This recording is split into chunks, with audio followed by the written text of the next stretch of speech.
সবাই কেমন আছেন? আশা করি ভালো আছেন। আমার আগের ভিডিওতে আপনারা দেখেছিলেন যে কিভাবে মিল্কি ওয়ে গ্যালাক্সি সম্পর্কে আমরা জেনেছি। আজকে আমার ভিডিওতে আরও অনেক কিছু জানবেন। তার প্রশ্ন করবে আব্দুল্লাহ লাকিব। স্যার, তোমার প্রথম প্রশ্ন, গ্যালাক্সি কি? আমাদের বইয়ে দেওয়া আছে গ্যালাক্সি হলো নক্ষত্রের একটি বিশাল সমাবেশ। আসলে গ্যালাক্সি মানে এটি সম্পূর্ণ নয়। গ্যালাক্সি হলো নক্ষত্রের একটি বিশাল সমাবেশ, তার সাথে বিভিন্ন সৌরজগৎ, আমাদের সৌরজগতের মতো বিভিন্ন সৌরজগৎ, ব্ল্যাক হোল, হোয়াইট হোল, এগুলো সব মিলে একটি গ্যালাক্সি। তোমার দ্বিতীয় প্রশ্ন, সৌরজগৎ কি?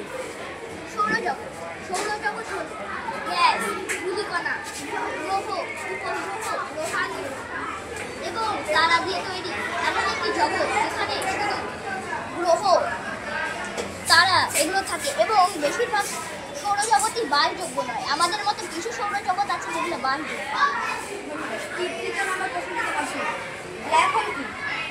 ব্ল্যাক হোল হলো এমন একটি মহাকাশের এমন একটি জায়গা যেখানে গ্র্যাভিটির পরিমাণ এতটাই বেশি যে সেখানে কোনো মানুষ পড়ে গেলে সে একেবারে নুডলসের মতো তার ভিতরে ঢুকে থাকে। চতুর্থ নম্বর প্রশ্ন, নক্ষত্র। নক্ষত্র হলো একটি বিশাল গ্যাসের গোলা। এবার 5 নম্বর প্রশ্ন, সূর্য কিভাবে ধ্বংস হবে? তো এটি বলা যায় সূর্য যখন সুপারনোভা হবে এবং সব তারাই একসময় সুপারনোভা হয়ে ফেটে পড়ে, সে অনুযায়ী যদি সূর্য সুপারনোভা হয় তাহলে সেটাও ফেটে ধ্বংস হয়ে যাবে। তোমার জন্য 6 নম্বর প্রশ্ন, আমাদের অন্যান্য গ্রহ যেগুলো পৃথিবীর মতো বাসযোগ্য গ্রহ সেগুলো খোঁজা উচিত কেন?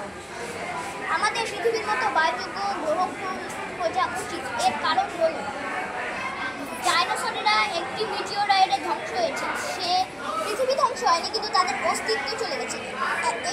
এভাবেই যদি আমাদের উপর কোনো মিটিওরয়েড পড়ে তাহলে আমরা তো শেষ হয়ে যাব, কিন্তু পৃথিবী ধ্বংস হবে না। সে অনুযায়ী আমাদের পৃথিবীর মতো বাসযোগ্য খোঁজা উচিত।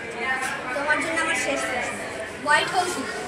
হোয়াইট হোল হলো ব্ল্যাক হোলের উল্টো। যেমন ব্ল্যাক হোল সবাইকে টানে, সেরকমই হোয়াইট হোল সবাইকে নিজের থেকে বের করে দেয়। যেমন পৃথিবীর সব কিছুতেই বিপরীত আছে, সে অনুযায়ী ব্ল্যাক হোলের।